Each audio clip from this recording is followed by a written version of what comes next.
अमरावती में दर्दनाक हादसा। स्कूल बस की चपेट में आने से 7 साल की मासूम की मौत। जिस स्कूल बस से एक मासूम बच्ची अपने घर लौटने वाली थी, वहीं बस उसकी जिंदगी की आखिरी सवारी बन गई। अमरावती के रिद्धपुर में 7 साल की बच्ची की दर्दनाक मौत से पूरे इलाके में मातम पसरा है। अमरावती जिले की मोर्शी तहसील के रिद्धपुर में स्कूल बस की चपेट में आने से 7 वर्षीय मासूम ईश्वरी रविंद्र ठाकरे की मौके पर ही मौत हो गई। प्राथमिक जानकारी के अनुसार ईश्वरी स्कूल बस से नीचे उतर रही थी और इसी दौरान चालक ने कथित तौर पर बस आगे बढ़ा दी। बस के आगे बढ़ते ही बच्ची नीचे गिर गई और बस का पहिया उसके ऊपर से गुजर गया, जिससे उसकी घटनास्थल पर ही मौत हो गई। हादसे की खबर मिलते ही रिद्धपुर में शोक की लहर दौड़ गई और परिवार पर दुखों का पहाड़ टूट पड़ा। वहीं घटना के बाद स्थानीय लोगों में स्कूल बसों की सुरक्षा व्यवस्था और बच्चों की सुरक्षा को लेकर नाराजगी देखने को मिल रही है। मृत बच्ची के शव को पंचनामा और आगे की वैद्यकीय प्रक्रिया के लिए ग्रामीण अस्पताल चांदूर बाजार लाया गया है। मामले की जांच शिरखेड़ और चांदूर बाजार पुलिस द्वारा की जा रही। फिलहाल पुलिस हादसे की परिस्थिति और चालक की भूमिका समेत पूरे मामले की जांच में जुटी है। Reporter bureau report. एक दुर्दैवी घटना घडली आहे। आमच्या इथला आमचे सहकारी मित्र ईश्वरी रवींद्र ठाकरे हिचा ज्या गाडीत स्कूल बसमध्ये ते येत होती किंवा म्हणजे रोज जात होती, त्याच गाडीने त्या मुलीचा आज दुर्दैवी मृत्यू झालेला आहे।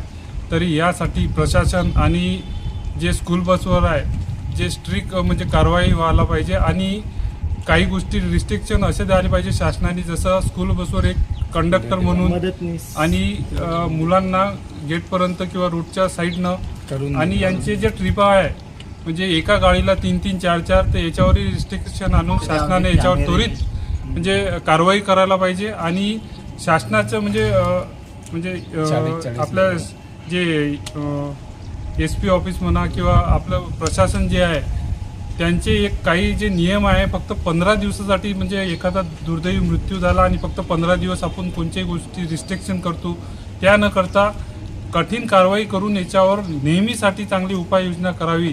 आणि याचा आम्ही प्रत्येक म्हणजे स्कूल बसवरचे जे नवीन यंग पिढीचे ड्रायव्हर आहे त्याहीपेक्षा जर सिनियर लोक जर त्यांनी ठेवले तर त्याहीपेक्षा योग्य होईल। 40च्या 50च्या दरम्यान त्यांचा स्पीड असायला पाहिजे, जेणेकरून मुलांना आणि येणाऱ्या जणांना आणि स्कूल बसचा एक टायमिंग जो आहे त्यांचा म्हणजे उघडपणाचे जे आहे आजकालचे पोरं जे पहा तुम्ही गाडीवर जे चालवणारे आहे म्हणजे कट मारणं किंवा काही हे प्रमाण पण खूप वाढले आहे।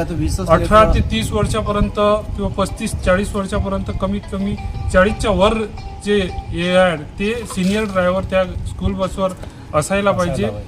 आणि आज जे घटना घडली आहे आता मला वाटतं PM व्हायचं आहे अजून काही वेळातच आता SP साहेब येणार आहे।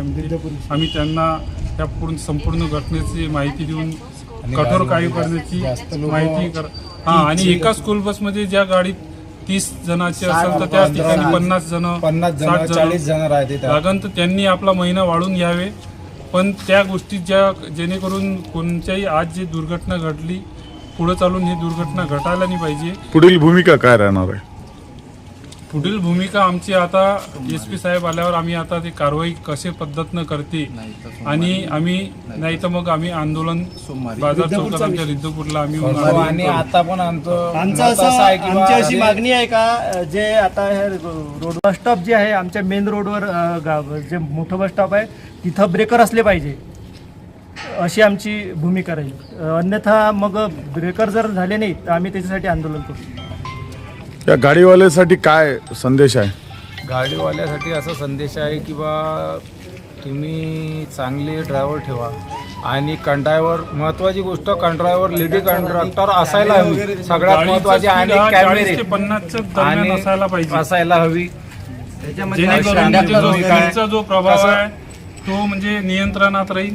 गाडीचा यांचा स्पीड जो असते 60च्या वर जाते म्हणजे एक ट्रिप जास्त मारासाठी आपला म्हणजे पटकन किंवा रिस्ट्रिक्शन जे आहे शाळेचे पण काही वेळासाठी आपण गाड्याचे हे करतो का बा एखादी स्कूल बस थोडीशी लेट झाली, एखादा लेट येते तर मग आपल्या शाळेतून आपल्याला रिस्ट्रिक्शन मिळते की नाही बा तुमच्या मुलांना लवकर, तर शाळेवाल्यांना पण एक म्हणजे हे करतो की त्यांनी पण स्कूल बसवाल्यांना पण थोडाफार वेळ अवधी थोडासा जास्त दिला तरी काही प्रॉब्लेम होणार नाही।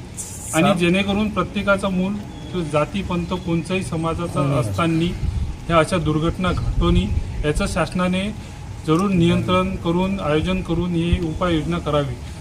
आणि मेन विषय म्हणजे असा की बा त्या बस ड्रायव्हरांना आणि बस मालकांना असं सांगायचं आहे आम्हाला की बा लेकरं उतरल्यानंतर ते योग्य अंतरावर गेल्यावर त्यांची बस हलायला हवी. कसं होते, लेकरं उतरत नाही तर त्याला घरी जायची घाई राहते.